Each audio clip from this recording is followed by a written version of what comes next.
You ever have one of those authors that you know you've read some before and you kind of vaguely remember, you're like, oh yeah, it was fine, you never get around to reading more of them. And then you finally read The Illustrated Man, a collection, and realize, holy crap, I definitely need to read more of this author. Well, that's what happened to me.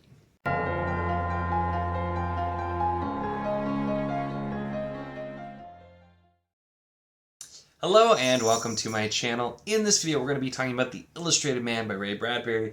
And yeah, I had read some various tales, even including a couple in here. And I'm like, oh yeah, Bradbury. And for some reason it's just an author that I never really went back to. I've gotten a little bit more into short stories in the last couple of years. So that might be some of it. I was never a huge fan. But I really enjoyed this a lot. And so it's one I wanted to talk about a bit more. Now I will note that I did go into a little bit more depth with especially like the first half or so of the stories when I did a reading vlog talking through this while I was also reading Trigger Warning and Stark and Wormy Night, some other short story collections. So I'm not going to go into depth on these specific stories here, but talk about the collection as a whole and kind of highlight some of my favorites and some of the ones that I wasn't a huge fan of as well. The other thing I'm going to note is I was reading this physically. I did do a little bit of it on audio because I discovered the audio version, at least the one that I had available, has some differences. It had some extra stories that are not in this physical one, including the title story, The Illustrated Man, is not actually in here for some reason. Then this, actually, my favorite story was not on the audio, it was in this one too, so it was kind of a mix here, so I did a little bit of both. But yeah, just want to talk about this because this is The Illustrated Man, a collection, and this is, I mean, literally originally published, I think, in the 50s. The first published in Great Britain in 1952. 1952. This is over 70 years old. And the crazy thing is, you would think, especially because you see it a lot in sci-fi, you would think that it's aged really poorly. And honestly, this is one of the better aging collections and just sci-fi that I've read. Part of it is, a lot of this is more ideas than actual technology. So we're not constantly having old technology that is super outdated, come up here and go that route. But then a lot of it's just because it's ideas as well. They're, for good or for ill, a lot of the ideas are still really relevant today in our society, and it's funny what things have changed and what things really haven't. Because while we no longer just think about rockets going everywhere, spaceships, we think now a lot of these things really are still pretty relevant. So let's talk a little bit, and I'm going to talk about first some of my favorites, including my favorite story, which was The Rocket Man. And The Rocket Man was just tragic. It's about somebody who's essentially kind of like a long haul trucker, but rocket pilot, or I guess maybe a regular pilot. I don't know how long they're gone normally, but so he's this man who's a pilot on a rocket, and he's only home for short periods of time. He'll be gone for months, and then he'll be home for a few days with his family before he's gone. And it's just kind of about how his wife and son deal with this. And just the very kind of real look at it, and it hits so well, and it was so well done with really exploring all of the different characters and their complex emotions here. Absolutely love that one. And the other ones too, which I feel like some of the ones that I really liked weren't the most popular in the read along that was going. Which, if you want to see a bunch of people commenting on this, check out Jake the Bookish Drummer's Discord, which I will. I'll link to his channel down below where you can check out if you want to go there, because there's a Ray Bradbury read along going on, and this was the one for this month here. So a lot of them. But then my other top ones were Kaleidoscope, The Rocket, The Highway, The Man, and then I'll talk about a few others, but those were my top 5 overall. And Kaleidoscope is right after a rocket has exploded, been damaged, and there's all these people just floating in space in their spacesuits and just kind of talking and coming to terms with what's going to happen to them.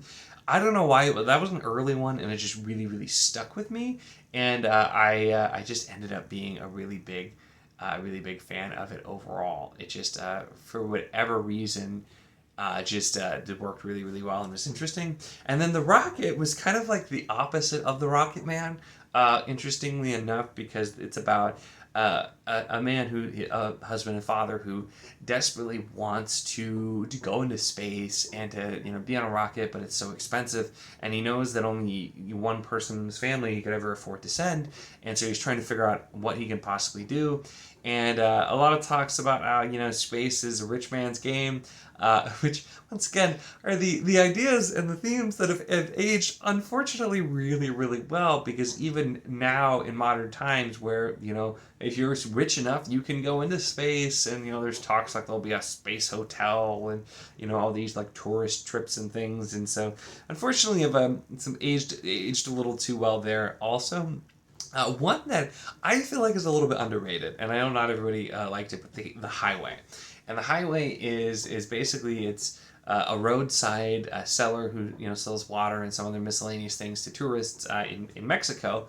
Is just kind of there when just living his normal day-to-day life, when somebody comes that's coming from the U.S. and is saying, oh my gosh, the world is ending, there's all these things going wrong, and he's just going, your world's ending, mine's staying the same. And just kind of, and I talked about it in the vlog too, it's just kind of the theme and the ideas of just how self-centered and how centered on ourselves, in the U.S. and a lot of Western culture, people tend to think about, oh, it's just, we're society, we're the people who matter. Don't think about others, and that, just because our, we, from our perspective, the world might be ending. Oh, a lot of other people are impacted. And I think it says more too, because there's so many times here where,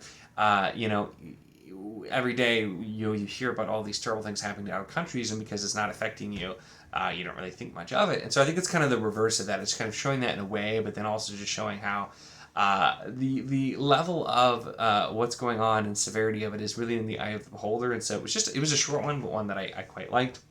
And then the man, which I do get a lot of religious overtones for that one, so I get why that one is maybe a little bit more controversial or not everybody's favorite, but I love the exploration of religion in sci-fi and fantasy.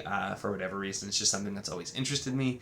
And this one is just really looking at, it's some people arrive on a planet, they think they're making like first contact, but they arrive just after the man had been there.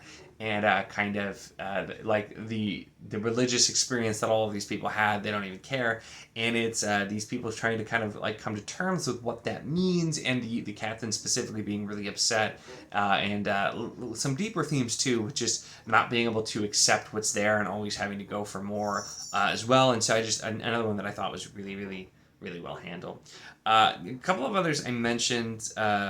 In the vlog that I did, The Long Rain, which was a like dark and just really interesting one, where it's a group of people desperately trying to find shelter on Venus and just kind of going crazy with the constant rain.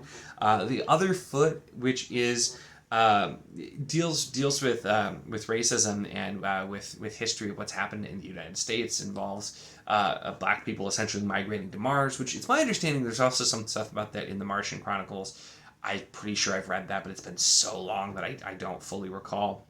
But then a white man's coming on a rocket, and it's all there's a lot of different opinions on what should be done, and with how that's handled. And so it's an interesting exploration there, just kind of showing, and it literally called The Other Foot. So it's very transparent what it's going on about there with it. It's like, well, what would it be like here? How would things go? And so I think that one was really interesting as well.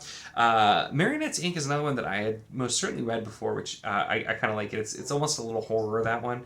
And I feel like it's at this point it's something we've seen, but done well also. So there were a lot of these. I, for the most part, really enjoyed the bulk of these, although there were a few that I wasn't a huge fan of.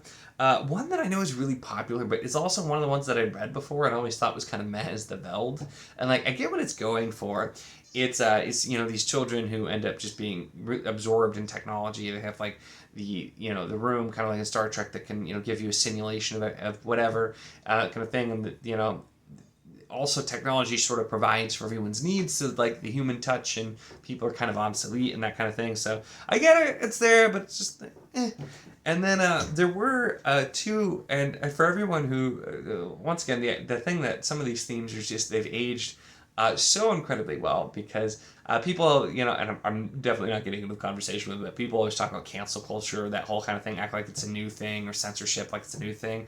You literally have Ray Bradbury in this collection from the 50s with both Usher 2 and The Exiles, very, very transparently railing against censorship and those ideas, and specifically with Poe and a lot of other authors, and just the idea that anything that involves anything mystical or magic or fantasy is just not okay, and here, and I found them a little bit too on the nose. And The Exiles was my second least favorite story overall. Usher 2 I rated a good deal higher just because the ending is great. And it's an ending that, like, it's been a punchline that's once again been around a long time. So sometimes you just have to remember that this is so old and it was doing all of these interesting things back then. But that was another one that just, those ones were a little bit too on the nose for me. And I feel like you had that with some of these. Some of them it was just a little heavy with the themes. But overall, I think the use of theme here is done really well. Now, interestingly enough, my least favorite story out of here is actually The Illustrated Man. And the prologue and the epilogue are kind of part of that as well. But The Illustrated Man, the actual story, is basically telling us how the Illustrated Man got where he was. But like the whole thing is just basically like, oh my gosh, this guy is so incredibly fat that everyone is disgusted by him because he's so fat. And like that's the worst thing. And like his wife hates him, his employer hates him, everybody just hates him because he's just so fat. And I'm just like, oh, okay. And like, it's just harped on. And that's pretty much what all there is to that story.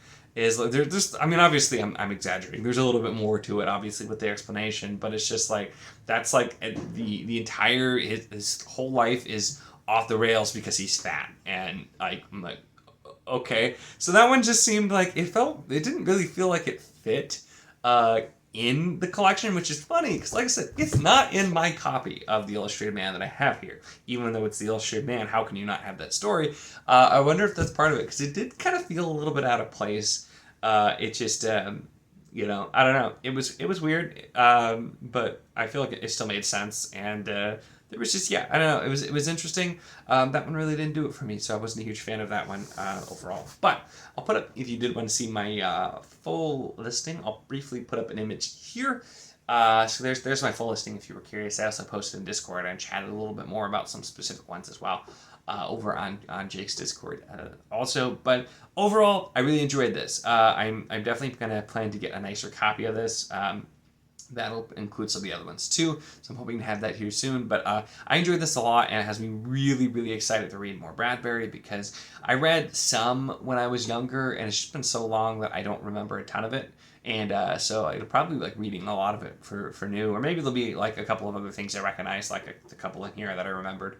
But yeah, I'm really excited to read more, and I had a really great time with this one. This was by far, out of the short story collections I was reading, by far my favorite, and the one that has me most excited to read more. But let me know your thoughts on this one as well, and also let me know for either Bradbury specifically, like let me know what's your top tier Bradbury, what's your favorite stuff if you've read a lot of his stuff, because I'm planning to probably read most, if not all of his stuff at this point, for sure. But let me know, and also just for short stories, because it's something that I've been open to a lot more than I used to be. I'm still short story collections are always hit or miss for me, and the short stories themselves often are hit or miss. But there's more and more I've found some authors that I really enjoy their short stories, like Neil Gaiman and now Ray Bradbury, and Ken Liu is another one. I loved his collection, and so it's something a little more open to. So let me know what are some other great short story collections, or like authors who typically do really good short stories as well. I'd love to hear from you. That's it for this one, though. Make sure to give the video a like if you enjoyed it. Check the link in the description, as always, for the Wizardly Enclave Discord if you want to chat books, whether this book, other books, really anything at all. It's a lot of fun, and we'd love to have you. And of course, if you enjoy my content, make sure to subscribe.